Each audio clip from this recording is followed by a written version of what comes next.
In a year and a half's ownership of my Brasilia, it has travelled a grand total of 2,203 miles. But it's not what you think.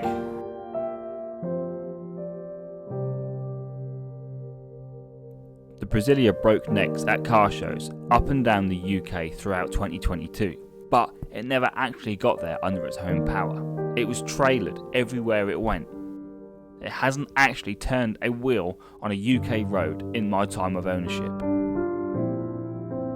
No, I am not lying, and you're probably thinking, how is that possible? Well, the car has been trailered to all the different shows that it's been to. Up and down the UK, it has travelled there on a trailer.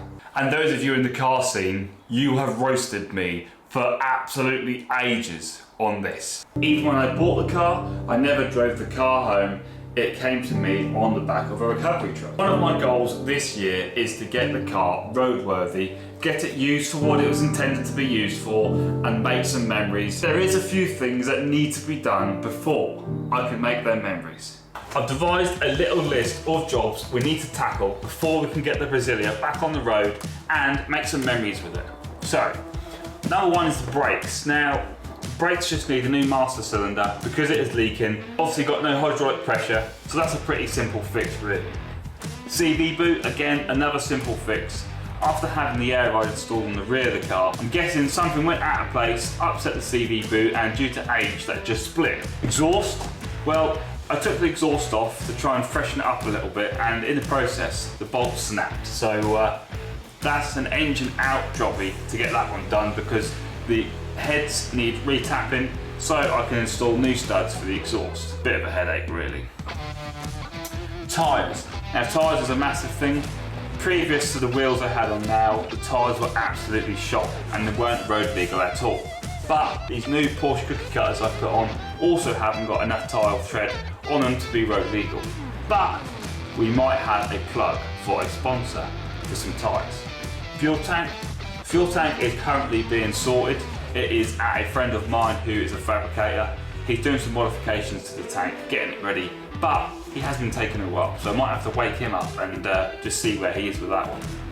Check the indicators. When I started working on this car, I discovered so many shocking things, and wiring was one of them. Now, airline placement, I need to make sure that the airlines are ran safely inside the wheel arches so they aren't going to get caught and cause me to break down due to a loss of air in the back. Last but not least is the car is misfiring, but we're going to solve that in this video. The rod that connects to the carb has snapped, so only one carburettor is operating off the accelerator lever in the back of the engine bay, which we'll get sorted. We'll get on with that today and hopefully tick this off our board. So let's discuss the issue we've got. This is the throttle leader. Connects the two carburetors up via this rod across here, which is connected via a spring to the edge of the boot hatch here. Now, when you push your foot on the throttle, this pulls down. The pushing down of that movement pulls down on levers either side which operate the carbs. But on this side of the engine, the lever that operates the carburetor has snapped the bolt off into that little hex piece there, meaning that only one throttle is being operated properly, resulting in the car misfiring. And here she is. This is the culprit. That is the snapped thread that side, which is going to cause us the hardest part of this repair. Initially, my plan was going to be, as you can see here, get the drill and use a special drill bit that I bought to remove snapped studs. As you can see, I'm obviously having a little bit of trouble here, so I keep pressing on, keep trying to drill in to get the special tool in to remove the stud, but decided that it wasn't going to work. I then thought, what's the point messing around trying to drill it out, trying to tap the hole when they are so easily accessible on the internet. So I ordered myself one and just saved myself the hassle really.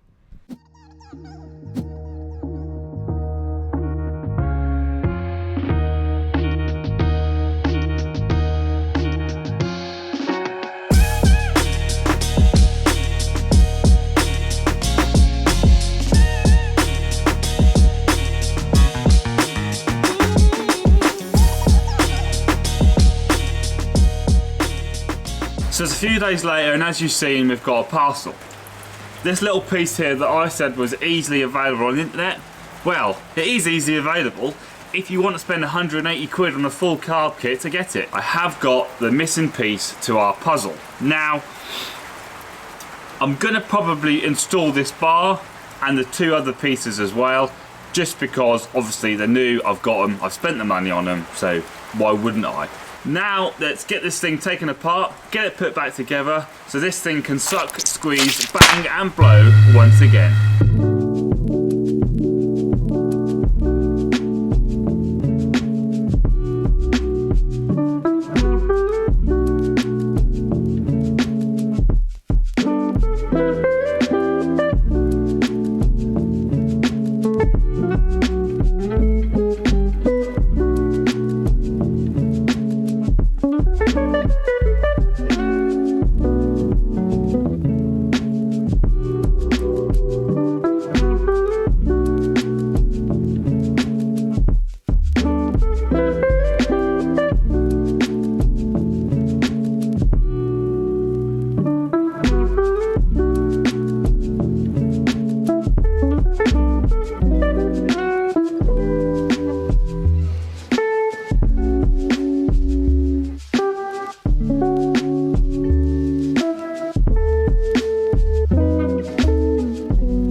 So I could have quite easily carried on that montage and you guys would have been none the wiser, but it didn't go swimmingly after that.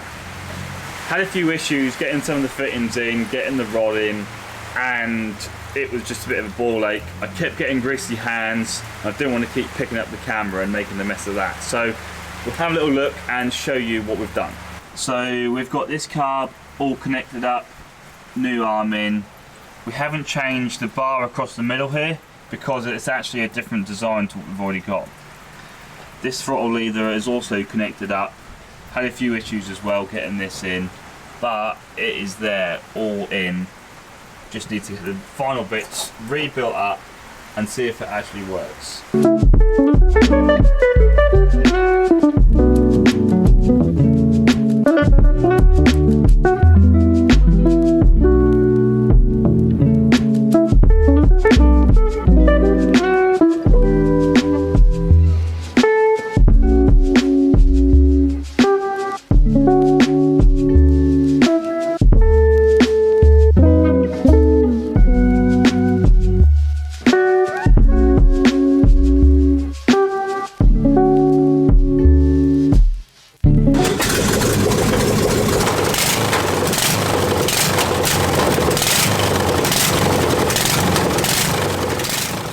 So as you can hear, she's now sucking, squeezing, banging and blowing.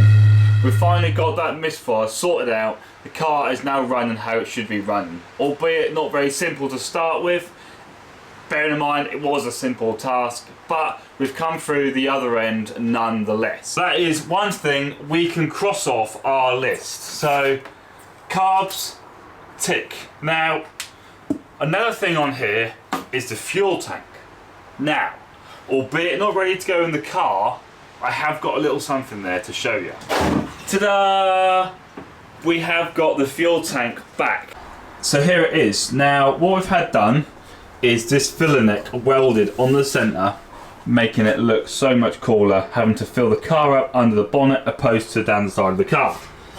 Also had a pressure release valve put in the side there to get rid of the garden style hose that was under the bonnet before. Filler neck hose blocked off that end, and you can't probably see it, but the little hole blocked off on the end here.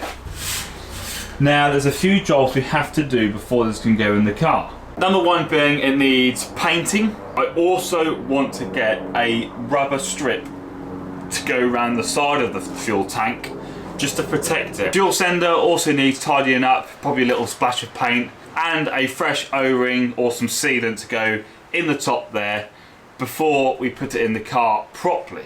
But I'm impatient. I'm like a kid in the candy store. I've waited 6 months, 7 months for this to be done. I know it's not a lot of work, but that's just how long it's taken for David to get around to get it done. So I'm going to chuck it in the car and see what it looks like.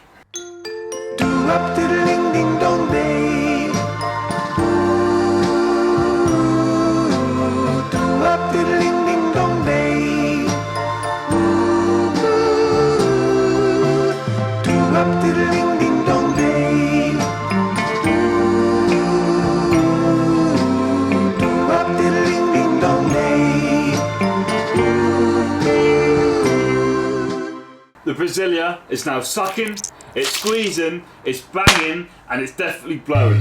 It's blowing out flames, for God's sake.